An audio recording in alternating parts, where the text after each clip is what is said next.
So ayan guys, kakain na kami. Dito na kami sa Lijiang. And of course, as usual, talagang kakain kami ng mga local food. Ayan. So, Ate Annie, are you excited? No? So, kakain tayo ngayon. And for today's video, we'll be able to show you more of all these local food that we'll be able to take a look at. And look at this. Ayan.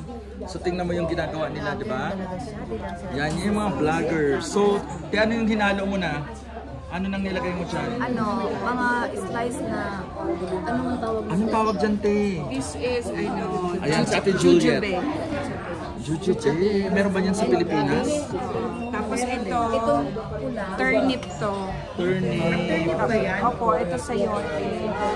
Ayan. Ito, sweet gabi. Jujube. So, jujube, may gabi, may turnip. Wow! So, dapat ilalagay siya pag kumukulo. No?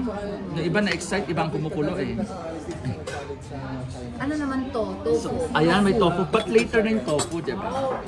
So, yan. So, later on, we'll be able to taste. Ayan si Ate Roda. Diba? Excited na lahat kumain. Gutom na.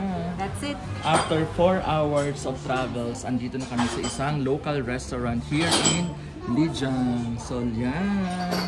Yan yung ating mga gulay-gulay. At meron tayong foreigner from the Philippines. Diba? And cut. And cut! And of course, ang ating mother superiora. Nandito si Ate Annie, tawa ng tawa. Ayan guys, so later on, we'll be able to taste a beautiful and sumptuous meal. What a wonderful lunch here, only here in Lijiang. So remember, everyone's always possible to travel around the world only through the power of God. Bye!